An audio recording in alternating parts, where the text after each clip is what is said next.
all have a common human feeling for the planet.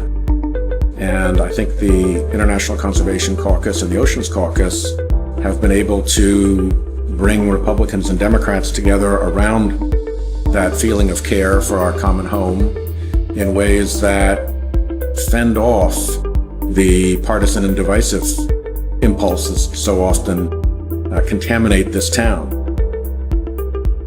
The International Conservation Caucus and the Oceans Caucus are, I think, the two most effective ways for us in Congress to take what politics is described as the art of the possible, to take what is possible and make it actually happen.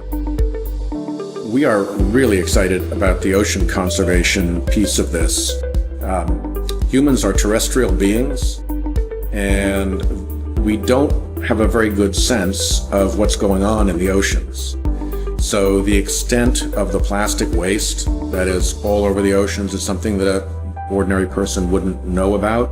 The acidification changes that we're seeing, the death of coral reefs. The oceans are sending out extraordinary signals of distress, and the Oceans Caucus allows us to focus on those signals and pay attention and try to find remedies. And I've got to say, I am really proud of the work that the Oceans Caucus did on pirate fishing. We passed 4 treaties in one afternoon, and you had to go back 9 years to find the previous 4 treaties that the Senate had passed. And we did the legislation, the enabling legislation to support those treaties, and that was all done in a very bipartisan, indeed unanimous consent type way. So we have successes under our belt already, and the hearing that we held on marine debris was very bipartisan, very promising, and we are at work trying to develop a legislative strategy. The issues that my founding co-chair, Senator Murkowski, and I, along with the other co-chairs, have developed were first pirate fishing, and I think on that one we can say job well done. Second, marine debris, and we've begun with those very bipartisan hearings and with very good committee work. And the third is how to better do ocean data monitoring, and we're working on that as well. So those are 3 issues we've already agreed to work on, where there's considerable progress already been made and the promise of more progress ahead. These conservation issues are powerful ways for America to enhance its role and its reputation in the world. A lot of this stuff gets a little complicated when you're dealing with ecosystem and multi-species complexities, and to expect a artisanal fisherman off the coast of Ghana to figure that out for himself is asking a lot. But that fisherman knows that something is wrong. And if they also know that the United States has come and through these conservation strategies has made their life better, that's a lasting value for our country. The role of the private sector in the success of the International Conservation Caucus and the Ocean Caucus, I think, has been considerable. It has provided reassurance to a number of our participants that they're not going off on some wild, government jaunt. But it also brings a lot of discipline from the very affected corporations, and in some cases, some real passion. The bumblebee tuna folks don't do well if the tuna is extirpated from the ocean, and companies like Mars are deeply, deeply interested in protecting their supply chains for various products. So they come to this with a very positive motivation. It's not us versus them. It's all pulling together. As a child, I lived with my family in Thailand, where we were posted, and we had the opportunity to dive in the Andaman Sea off of Phuket, which is now a very big resort, but was then just a tiny little place with one hotel. And as soon as you went underwater offshore there, you were in paradise.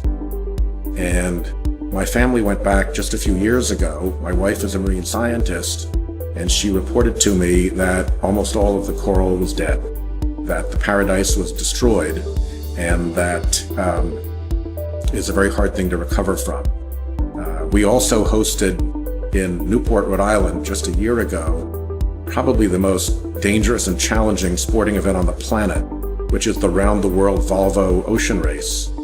And when the sailors came in, they reported that even in the deep South Atlantic, thousands of miles from any land, they were having to do regular drills on the boat to clear junk plastic off of the keel because the junk plastic was inhibiting the performance of the boat. Now, sailors and racers all know about man overboard drills, but it's new to open ocean sailing to have to worry about keel clearing drills.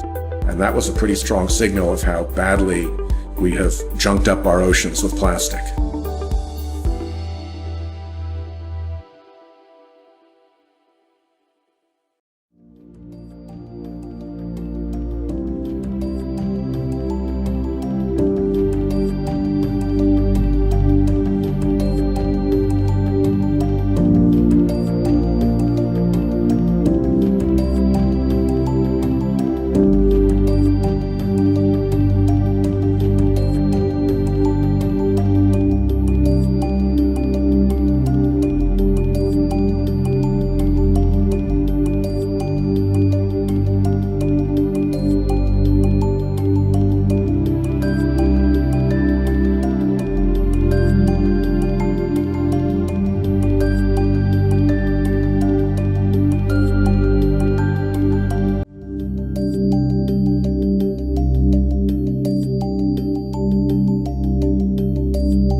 America's impact is profound, and it is my and many others' fervent hope that you will continue to inspire others, both at home and on the global stage.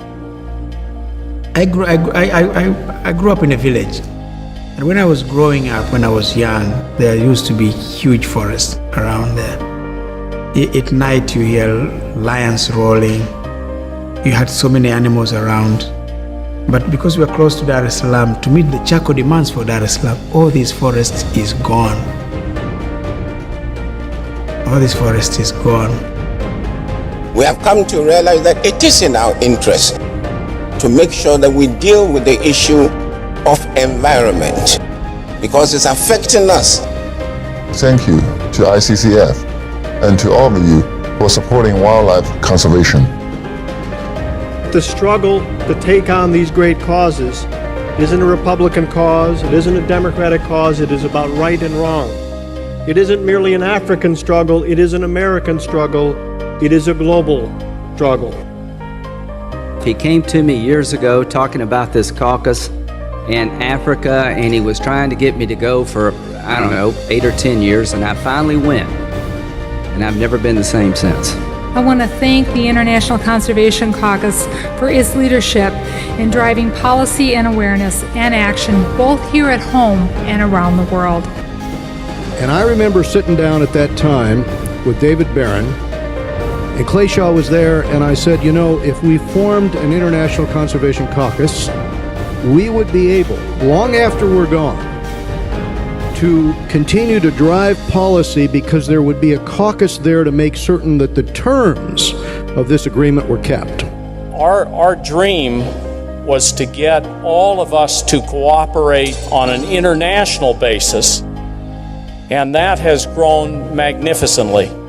The needs to protect the abundance of our resources, to do it with market-based conservatism. It's given to recognize the leaders that use business to inspire solutions to our world's environmental crises. And we've recognized that it is us, the seafood industry, that needs to lead the development and implementation of meaningful conservation policies to ensure not only a valuable source of protein for future generations, but also to ensure the continuation of our own business.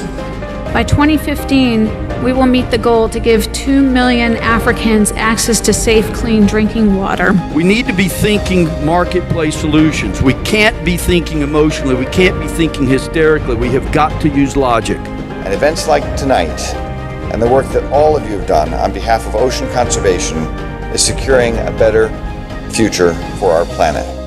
And I'm proud to tell you tonight that through that legislation, we have managed to protect over 17 million acres of tropical forests around the world. That's pretty good. It's a binational conservation area that will bring together both the northern part of the Mexican side on the Rio Bravo and the southern side to create what will be nearly a 3 million acre binational conservation area. You can also count on Mexico to preserve our common environmental assets, honoring in this way the legacy of President Teddy Roosevelt. As you debate and as you shape legislation that will help ensure our future, I implore you to be bold and to place humanity and nature ahead of politics.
Good morning, and thank you for joining today's congressional briefing on energy storage.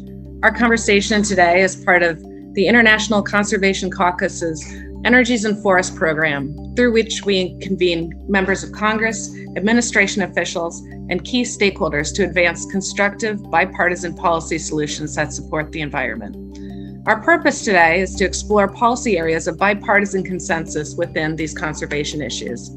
I'm Chrissy Harbin, our Capitol Hill Program Director. ICCF Group serves as the secretariat to a number of bipartisan conservation caucuses here in the US and across the globe. To learn more, please go to our website, internationalconservation.org. We have a great program today, so I'm excited to jump right in. First, we'll hear from two members of Congress who are leading the charge on Capitol Hill in advancing energy storage. Senator Angus King, independent representing Maine, is a member of the Senate Climate Solutions Caucus and has sponsored a number of significant bills that advance this important technology. We also have Congresswoman Mariannette Miller-Meeks, a Republican House member from Iowa, who will join us live with her perspective. Second, we'll hear keynote remarks from the acting head of the U.S. Department of Energy's Energy Efficiency and Renewable Energy Office, Ms. Kelly Speakes-Backman. She has significant experience working in the energy storage industry, and we look forward to hearing her insights. In the last part of our program, we'll convene a robust discussion with experts who work on energy storage in the private sector. Aram Zamogian, Senior Director of Strategic Partnerships with ESS Tech, and Mark Reedy, a partner with Kirkpatrick Townsend. Many thanks to everyone for participating today. Now, I'd like to invite comments from Senator Angus King of Maine, who's been a strong champion for strong energy storage policy in the Senate and can speak to the important role this technology plays in our clean energy future.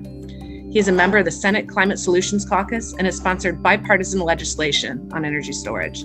He kindly sent us pre-recorded remarks in advance of our conversation, which we're honored to play now. I'm delighted to have the opportunity to join you this morning to talk about energy storage, because I think it's the key to a clean energy future. Why is that?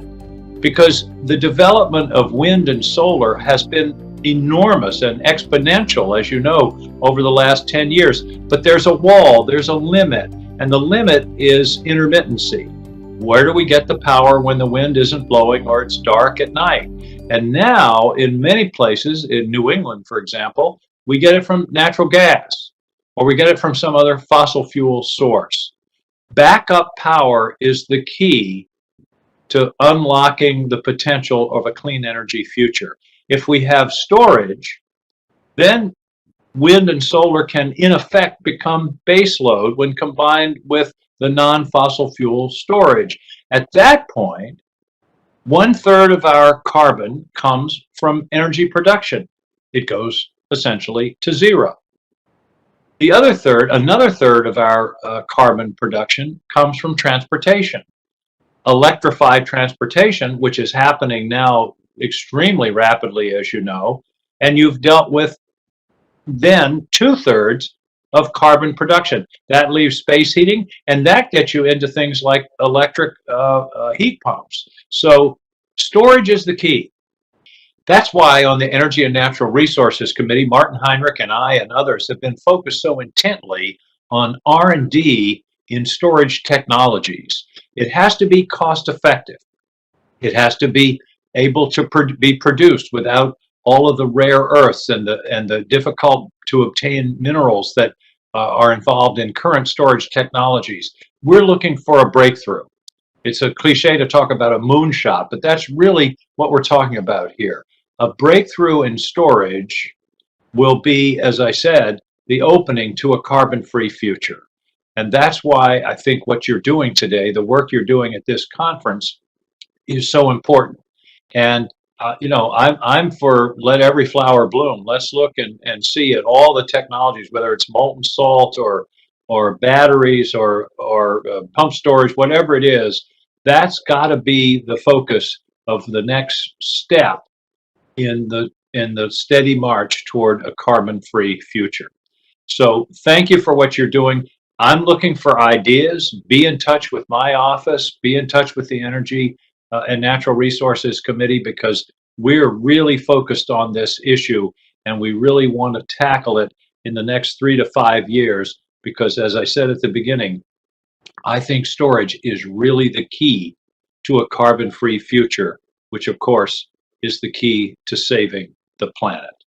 Thanks for what you're doing. Keep in touch with us. Let's work together to make it happen.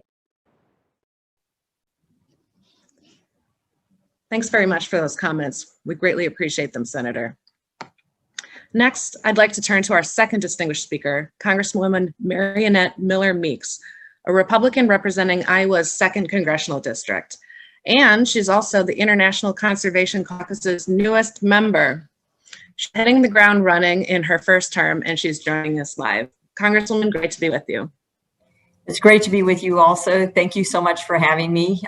Iowa is in a very unique position because we have the ability to attract and retain businesses due to renewable resources that Iowa offers, and it places the state on a worldwide map for economic opportunities. First is wind energy. It was just announced this weekend that Iowa generates about 60% of its electricity from wind power, the most in the nation. The wind industry directly employed 3,909 Iowans in 2019, including manufacturing, operations and maintenance, and engineering professionals.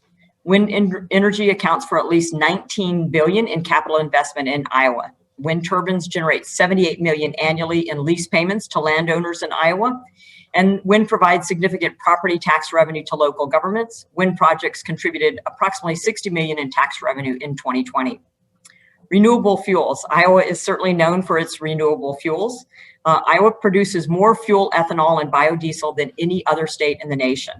Renewable fuels account for $5 billion, or about 3% of the Iowa GDP. We generate over $2.4 billion of income for Iowa households and support more than 48,000 jobs through the entire Iowa economy. And then solar. Solar energy, every one of Iowa's 99 counties has an installed solar project. And just last weekend, we had the ribbon cutting for another in Louisa County, one of the counties in my district. There are nearly 870 jobs supported by the solar energy in 2019. As in regards to energy storage, I had the opportunity to visit with one of our solar installers in Iowa who had installed solar panels on a manufacturing plant, but also had a Tesla battery storage. So it was really interesting to see that interweaving and how they utilized their solar energy in order to reduce the peaks in their demand for energy. So while still in the early stages of energy storage adoption, Iowa's utility industry, universities, private companies, and state agencies are making investments in energy storage technologies and projects. Energy storage technology presents an opportunity to further harness and complement the state's renewable energy resources and to foster a more efficient and resilient electric grid. According to a recent study from the Iowa Energy Office, each year a fraction of the wind power generated in Iowa is not delivered to the grid or curtailed due to constraints on the grid. If this energy could be stored and later sold, it is estimated to result in $25.6 million annually in increased revenue to wind plant owners and operators. And lastly is hydrogen, which is still hydrogen fuel still in the early stages. But when I've conversed and visited with some of our solar operators, they also talk about future opportunities for hydrogen cell, also a renewable source of energy. So thank you so much. Thank you, Congresswoman. I think Iowa is certainly at the intersection of a number of these really important energy issues. And I'd love to ask you a question or two while we have you here. I know that Iowa is home to the Critical Minerals Institute. So curious for your thought about how important federal support is for this important technology through public-private collaboration and R&D. Well, I think it's extremely important, especially as we look at the push to more renewable sources of energy and more carbon neutral. And we have a tremendous ability in Iowa to do that, both through our agricultural sector. And Iowa is a state where there was mining before in the past. And I think as we look at solar panels and other electronic technology and the minerals that go into them, we do have an opportunity to resource some of that within the United States rather than from China, where we know the environmental and labor practices are both horrific. So I do think it's an opportunity for us, and as a country, it's something that we should not neglect. That's a great point. Yeah, I think it's really important to talk about supply chain issues when talking about this issue. One last question while I still have you here. We know that a lot of people, in addition to supply chain issues, a lot of people are talking about grid reliability now. How does harnessing renewable power through the energy storage technology contribute to an efficient and resilient electric grid from your perspective? Well, I think that we actually need to do more work on the grid. And part of looking at infrastructure, in my mind, when I look at currently what's happening, there were areas that I wanted to focus on. So certainly roads and bridges, locks and dams, which is very important to our economy in Iowa and our agricultural economy. And then broadband. But then the other part of infrastructure that we really need to concentrate on is on our electric grid. And that's because as we increase this demand and switch over, and as the current administration is making a huge push for electric cars on the grid. And then you also have generation. So a private generation also puts a strain on the grid as well too. So the transmission lines need to be adapted for that increased input and output, if you will. And then you also need policy to address private generation of energy and having that sold back to the grid. Kind of a strange analogy to this is talking with some of our fuel distributors in Iowa and our travel stops and truck stops in putting in solar or charging stations for electric vehicles, but they can't charge for that, but yet they want people to be able to stop there and refuel, if you will. So looking at how do we do a democratization of energy production and energy sales. So it's an interesting question. I don't know all the answers to that, but it's certainly something I want to continue to explore. Yes, thank you for that perspective. And I think it's the perfect segue to our next speaker from the DOE. The administration, as you know, is rolling out significant plans as it relates to infrastructure, and a lot of it involves energy storage. So we look for, I think it's a perfect way to transition to her. Thank you very much, Congresswoman Miller-Meeks, for your leadership in Congress, and thank you for being with us today. Thank you so much. It's a pleasure. Thank you. So for our second part of our program, we are thrilled to be joined by the Acting Assistant Secretary for the Office of Energy Efficiency and Renewable Energy at the U.S. Department of Energy, Ms. Kelly Speakes-Backman. She certainly sits at the intersection of policy, politics, and practice of this important energy technology, and that's why we're grateful to have her here today. In her leadership role, she oversees a $2.8 billion portfolio of research, development, administration, and deployment activities in energy efficiency, renewable energy, and sustainable transportation. It's a very important portfolio. Previous to joining DOE, she was the CEO of the Energy Storage Association, the national trade organization for the energy storage industry. Congratulations to you, Ms. Acting Assistant Secretary, on your appointment in the department, and thank you for sharing your time and insights with us this morning. I would love to invite your perspective on energy storage before we jump into a fireside chat. Thank you so much, Christine. It is such a pleasure to be here speaking to you today. Really, what's truly an exciting time for the energy industry. And I want to start by just thanking Senator King and Congresswoman Miller-Meeks for both of your thoughtful and informative remarks this morning. It's especially inspiring to hear such bipartisan support for an important technology such as energy storage. I'm going to talk to you a little bit today about the climate and energy goals of the Biden administration and the importance of energy storage in achieving these goals. The Department of Energy, of course, has a key role in addressing the climate emergency and meeting the Biden administration's goal to transition to a 100% clean energy economy by 2050.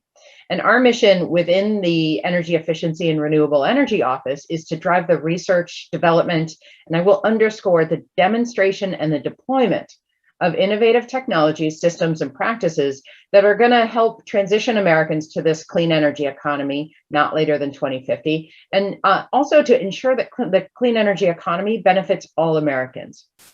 The fastest and the most cost-effective way, of course, to decarbonize the whole of the economy is to prioritize the transition to a carbon-free power sector. Our focus is to support the technologies that are going to allow us to generate all of our electricity from clean renewable sources. And so to transition to this carbon-free power sector, we're going to need to continue to make major strides in integrating more renewable generation onto the grid, while we make sure that it's still reliable, secure, and resilient, even as it evolves.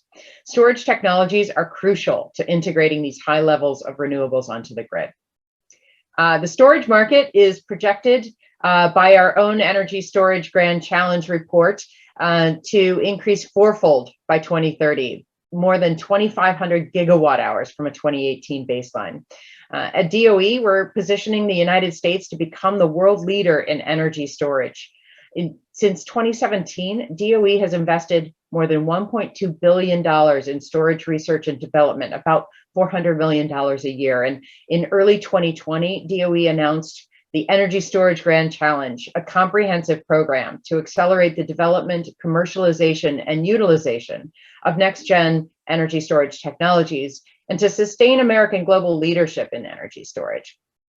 The challenge leverages all the unique and extensive expertise and capabilities of the department, as well as our national labs, to really push the envelope when it comes to developing next-gen energy storage.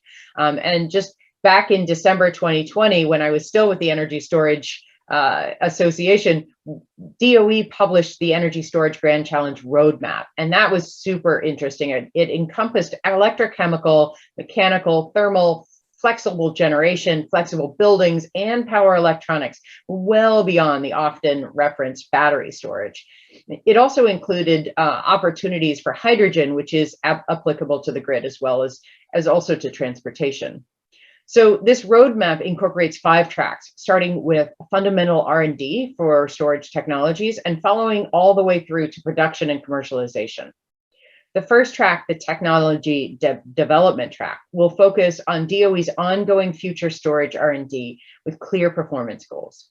The manufacturing track and manufacturing and supply chain track, I should say, will develop technologies, approaches, and strategies for US manufacturing that supports and strengthens our leadership in innovation and continued at-scale manufacturing.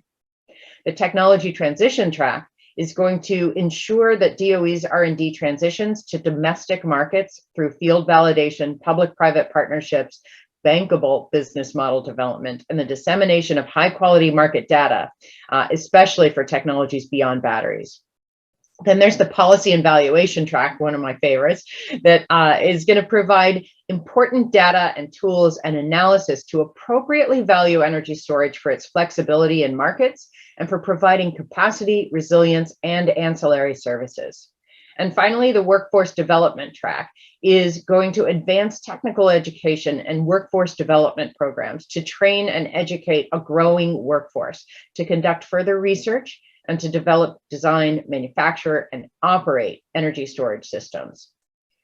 Now, the roadmap outlines 2 targets. First target is a 5 cents a kilowatt hour levelized cost of storage for long duration stationary applications. A 90% reduction from the 2020 baseline cost by 2030 is that target. Achieving this levelized cost target would facilitate commercial viability for storage across a wide range of uses, including meeting loads during peak hours of demand, grid preparedness for fast charging of electric vehicles, applications to ensure reliability and resilience of critical infrastructure, including communications and information technologies, and ultimately providing the flexibility that's going to be needed for future high penetrations of renewable energy, allowing electricity to be stored and delivered at a later time whenever and wherever it's needed most. The second target is related to EV batteries, and that's $80 a kilowatt hour manufactured cost for battery pack by 2030 for a 300-mile range electric vehicle. This is a reduction of 44% from the current cost of $143 a kilowatt hour. Achieving this cost target will lead to production of EVs cost competitive with traditional combustion engine cars. Advances in battery production for transportation applications are anticipated to continue. We've seen a lot of progress already, and this is going to benefit production, performance, and safety of similar technologies used in batteries for stationary applications. So I have to mention it would be difficult to recognize these goals or realize the goals of this grand challenge without demonstrating and deploying storage technologies at scale.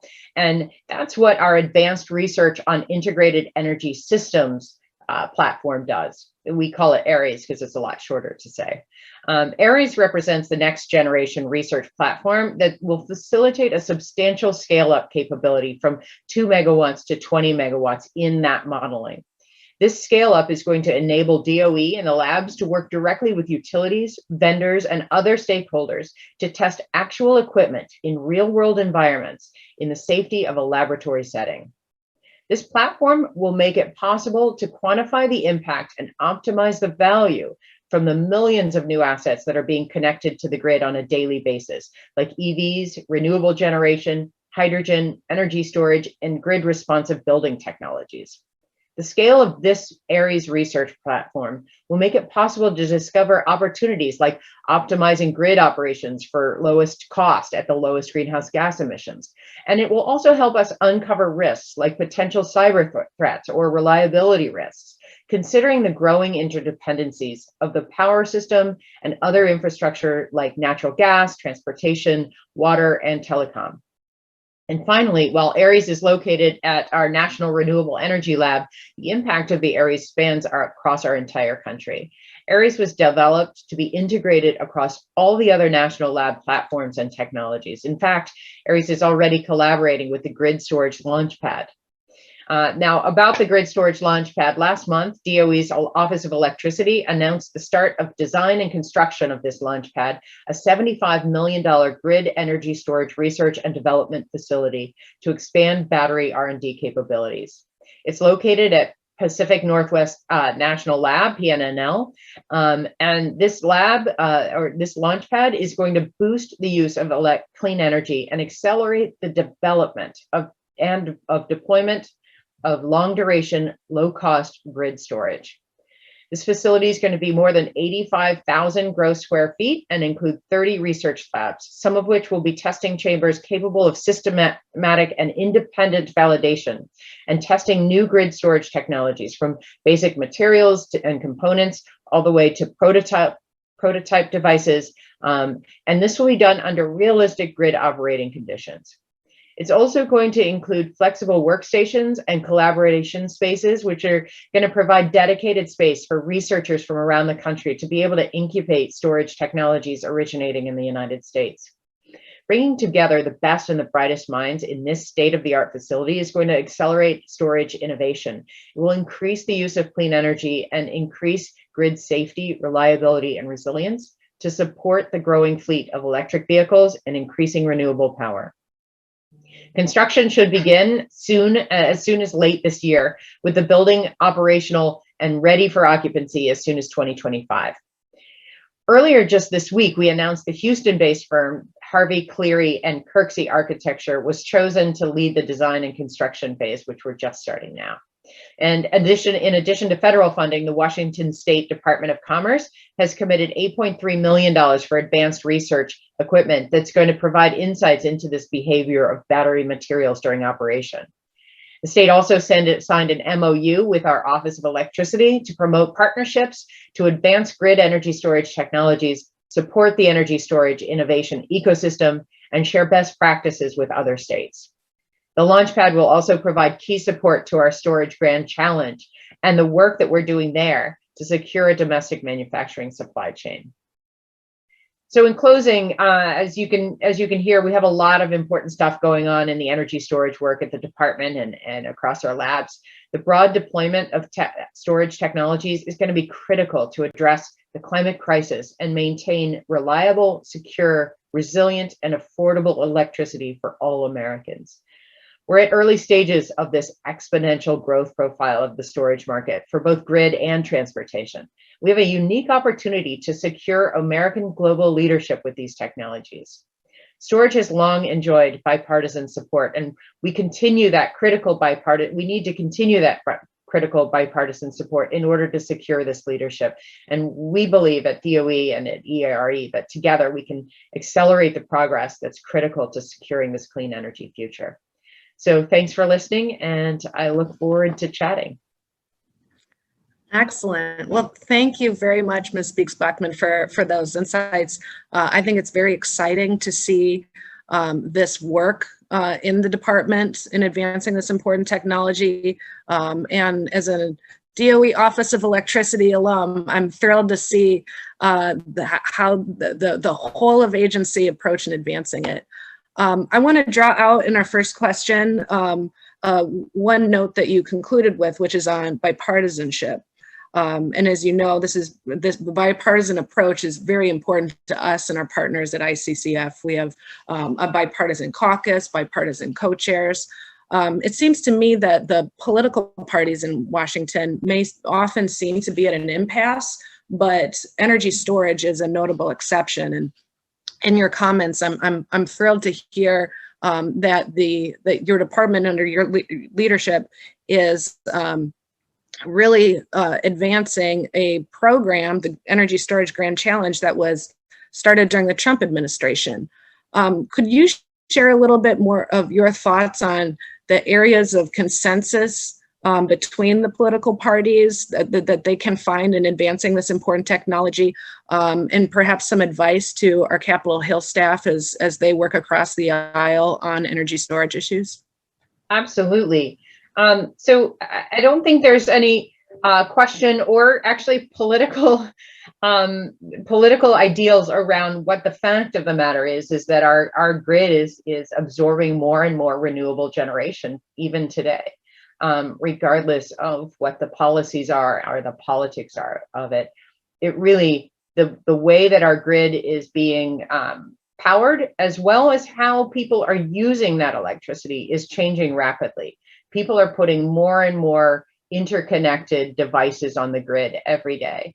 And so to work with that reality, I think, is a really great starting point. It's a very nonpartisan starting point of what the fact of the matter is. And the fact of the matter is also that energy storage in all its forms, whether it be mechanical or thermal or battery storage that everyone reads about, can help to decouple the element of time from when you generate and you use that electricity. It provides a buffer. And I think no one can argue with that, because by providing that buffer, it makes the grid more efficient. You can absorb oversupply and you can put that in when there's undersupply. You can react more quickly so that folks don't have those micro interruptions. So really, I'm stealing this a little bit from my days at Energy Storage Association, but it really does provide a more resilient, efficient, sustainable, and affordable grid, because if we're more efficient about it, it costs consumers less. And I think everyone has something to take from that, regardless of party. I totally agree. No, that's great points. And that's a good lead into our next question, which relates to infrastructure. And I know Energy Secretary Granholm has certainly emphasized that the grid counts as infrastructure. Many critics of large packages will say that infrastructure should just be roads and bridges.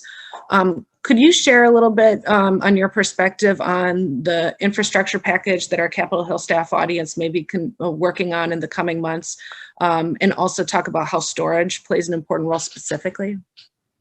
Well, I find it, when you think about the modern life that all Americans have, they do require infrastructure for roads and bridges and water infrastructure to live their everyday lives. But increasingly, we are dependent on electricity for our everyday lives as well. I mean, imagine going through a day without your phone. Imagine going through a day without being able to turn on your lights at night. Electricity is part of the everyday infrastructure of the 21st century. And we have to recognize that. And in recognizing that, we need to bring our grid up to a 21st century, state. We're still working with, in certain areas of the country, we're still working with an infrastructure that was, built on concepts that were developed more than 100 years ago. And it's just time that we think about what we're doing with our lives today and how we can impact people, not necessarily sticking to old definitions, but really taking stock of the reality of what is today.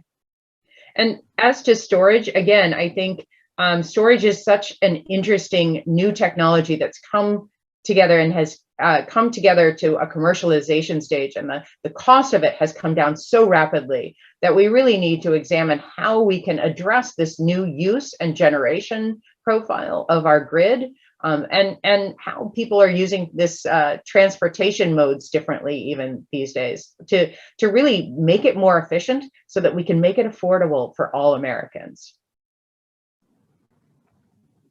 Great points. Yes, grid modernization is certainly important. Very good points from a domestic perspective. I'd love to move to an international perspective because we are the International Conservation Caucus Foundation. And I know next week we'll have a lot of really exciting things happening in Washington from an international energy perspective with the April 22nd summit that the White House is convening with international leaders. They're going to likely roll out new NDCs under the Paris Agreement. From an international perspective, what insights can you share to international partners as they consider our clean energy future? Well, I think first and foremost, it's just really lovely to see re-engagement on clean energy issues in the international sphere. And I think President Biden has really made the clean energy economy a central part to his objectives. And I think I'm personally really excited to see what comes out in terms of announcements. I don't have much more insight than any of us on this screen today as to exactly what will be said, but I can tell you that clean energy is going to be a big part of this. I think as we look towards the goals of the Biden administration and specifically my EERE office, we're shifting a little bit our targets to sort of 5 main areas. So if you don't mind, I'd really love to talk to you about our priorities, programmatic priorities. One is decarbonization of the grid by 2035. That is a very short period of time when you think about the investment timeline of grid assets. So decarbonizing by 2035. 2 is decarbonizing the transportation sector, moving towards that decarbonization by 2050.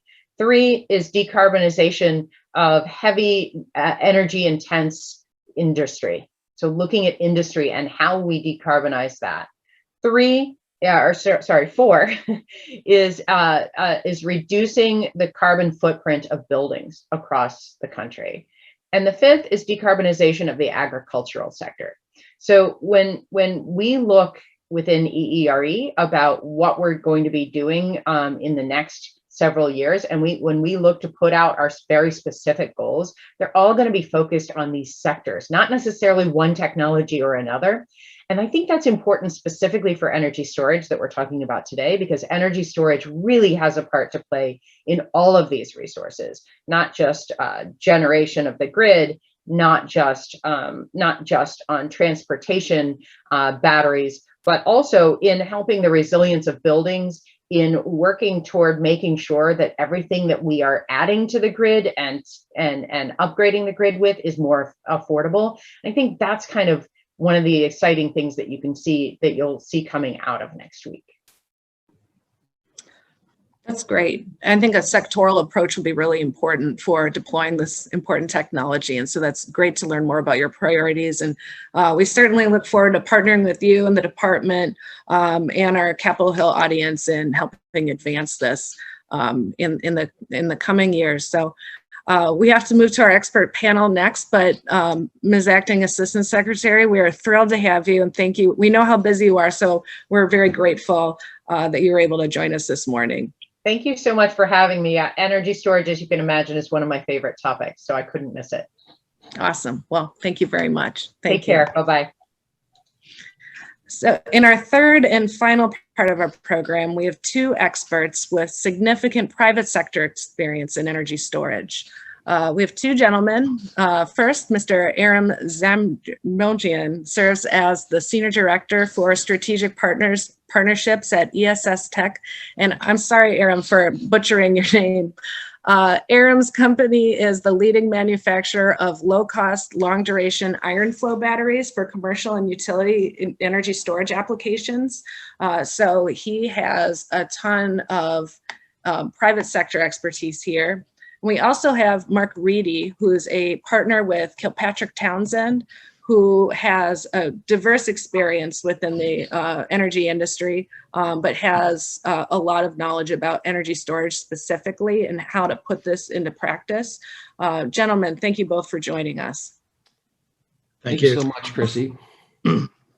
Before we jump into questions, I would love to get your quick thoughts on the remarks we heard today. We heard from Senator King, Congresswoman Miller-Meeks, Acting Assistant Secretary Ms. Speakes-Backman. Aram, could we hear from you? And then we'll hear from Mark, please. Sure. I think I'd like to just echo what Senator King said, that this isn't just about backup power, it's about intermittency. And to the Assistant Secretary's point, as we continue to bring more renewables online, the issue of energy storage, particularly long duration energy storage, is going to be at the forefront. And, you know, it was very, very heartening to hear all of the speakers recognize that this isn't a partisan issue. This is an American issue. And we're certainly pleased to be a part of decarbonizing the grid by 2035. We think that's an ambitious goal, but it's a goal that can be achieved if we incentivize the deployment of clean, American-made, long-duration energy storage platforms.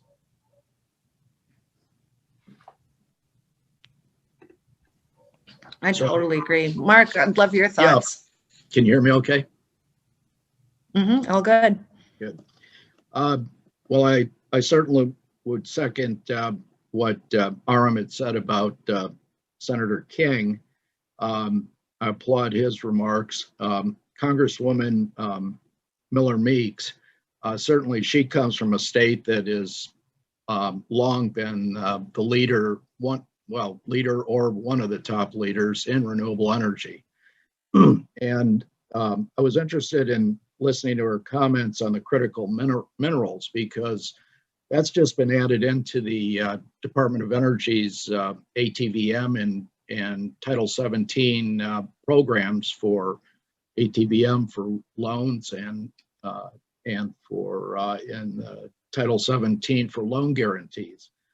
So I was very encouraged to hear her comments there, because the critical minerals are very, very important. On Kelly Speakes-Backman's remarks, it's going to be tough referring to her as the acting secretary, I guess, or the assistant secretary, because I know her as Kelly, having worked with her closely on the Energy Storage Association for years. But, you know, a number of the things she was talking about, the first two things on the 5 cents a kilowatt hour for long duration, and secondly, the $80 a kilowatt hour for 300-mile range electric vehicles. To me, those sounds like in the area of PTC, production tax credits, and those are very important. I think what we'll talk about in some more questions here is the need for the ITCs to get these projects up and going. The other thing, her decarbonization efforts here through the DOE, I think were very, very important. One in particular I would note, which is not quite in the energy storage realm, but the decarbonization of the agricultural sector. I'm also the general counsel of the Alternative Fuels and Chemicals Coalition, and we have proposed to increase the Section 45Q tax credit to include photosynthesis expressly, which would really incentivize agricultural production throughout the heartland of the United States. Those would be my opening comments on the speakers. Oh, thanks for that. Yeah, I wish we had more time, because there's a lot to dive into. The sectoral approach, I think, is particularly interesting. But I do want to talk about taxes. You brought up tax credits, Mark, and I think that's a really interesting current topic. The Biden administration's infrastructure plan proposes tax credits for clean energy generation and storage. Secretary Granholm has often talked about the Biden administration's efforts to reshape tax credits for battery storage. Could I get your thoughts on tax credits for storage technology? Yes, absolutely. As Aram knows, we've been trying for years through the various associations and member companies to get a standalone energy tax credit for storage. You know, the tax credits that are out there are generally at 30% for renewable electricity. Some are down at 10%, but this industry has been fighting for the standalone at 30%, and it's hampered attracting construction financing to get these projects up and going, and to also get the technologies stood up. So right now you can only get the 30% tax credit for storage if you're fully integrated into a solar facility. If you're standing alone, if you're integrated into the grid, you don't get it.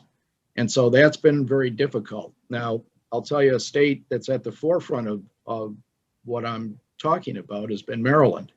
Maryland has a fully stood up energy storage tax credit. It does have limits on it, which is something we wouldn't want to see in terms of caps, but the 30% is for all aspects. It's for fully integrated at the point the solar unit is put in place, or coming in after the fact. If the unit is standing alone, it is accorded the tax credit, and if it's integrated into the grid. And I think that should be the same at the federal level, because that's where we need it, because this attracts tax equity to be able to get these projects up and built. So if you want me to give you a little history on how this all happened, I was, as you can tell, I've been around. I would love the history, Mark. Yeah. Sorry to interrupt, but we're running short on time. Okay, fine. And so we'll save that for the near future. No, I find it very interesting. But while we still have you both on the line, and while we still have our audience with us, I do want to ask one follow-up question, and I'll pose this to Aram. I think that it's related to tax credits. I know that there are also, under current proposals, some efforts to tie some strong labor provisions to these tax credit proposals. And I'm curious for this group's thoughts on tying these provisions to investments in energy storage from your industry perspective. Aram? Yeah, well, first, just to echo what Mark and the keynote speakers said earlier, look, an investment tax credit for storage, particularly with increased incentives for long duration storage, is an investment in our future. Most industry experts, including our own Department of Treasury in a recently released report, recognize that a standalone investment tax credit for storage is a requirement to achieve a durable, resilient, and carbon-free grid by 2035. Let's just look at the state of California. California alone, per a recent California Energy Association study, a CISA study, needs 2 to 11 gigawatts of long duration energy storage deployed by 2030. And that figure escalates significantly to 45 to 55 gigawatts of long duration energy storage by 2045. And that's just in order to balance supply and demand as more wind and solar come online. But to your question regarding labor provisions attached to the ITC, I really don't think it's an either or. And it actually ties into something else that DOE is doing. For example, we strongly support the Department of Energy's recently announced $24.5 million program to support improvements in domestic manufacturing to build resilient, modern electricity infrastructure. All right. That program also includes $20 million in commitments for R&D projects focused on improving the cost competitiveness of manufacturing flow battery systems. Those investments in improving cost competitiveness for long duration energy storage platforms are going to equate to more good paying American jobs. And that investment will also help American manufacturers of flow batteries to scale, not just domestically, all right, but to become more competitive globally, contributing to export trade growth, which I know is a shared objective of all the speakers today and of particular focus to ICCF, and we certainly support that. Excellent. I think that's a great note to end on. I can't think of a better one. Certainly the bipartisan shared interest on these goals. It's a really important area to do work. Thank you, gentlemen, for joining our conversation. I wish we had more time. Thank you for your industry expertise. Thanks to everyone for tuning in this morning. I do encourage our listeners to reach out to our expert panelists or myself if you have any questions unanswered. I want to thank our keynote speaker again, Acting Assistant Secretary, Ms. Spees-Backman at DOE. Thank you to Senator King, Congresswoman Miller-Meeks for sharing remarks at the start of our program and for their leadership in Congress. We'll see this group in 2 weeks for a special Arbor Day conversation about carbon markets featuring Ranking Member G.T. Thompson on the House side and a panel of industry experts on that issue as well. So please don't hesitate to reach out to me or ICCF in the meantime. Thank you again.